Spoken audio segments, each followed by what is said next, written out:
করি আহ্বান।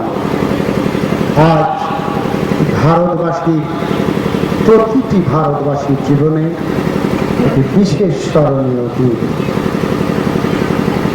আজ স্বাধীনতা দিবস, ৬৯তম স্বাধীনতা দিবস।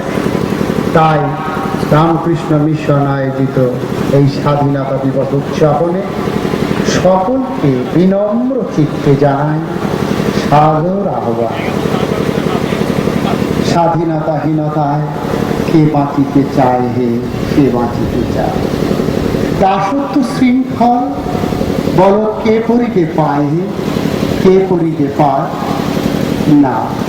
দাসত্বের শৃঙ্খল কেউ পড়তে চায়নি, ভারতবাসীও চায়নি।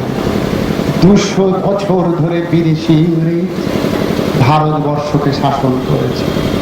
সেই পরাধীনতার গ্লানি ভারতবাসী সহ্য করেনি।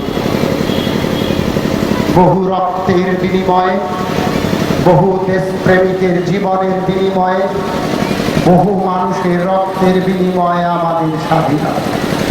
সেসব কথা ইতিহাসের পাতায় লিপিবদ্ধ। মুক্তির মন্দির সোহাগ করে কত প্রাণ হল বলিদান, লেখা আছে অশ্রু জলে।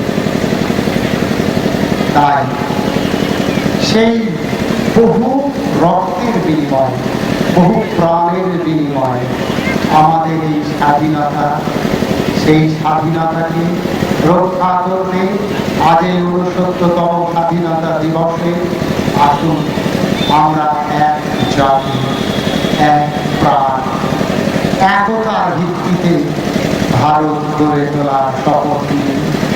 তবে এই ভারতে মহামানবী সাগরতী, তবে আমাদের এই স্বাধীনতা দিবস উদযাপন সফল হবে।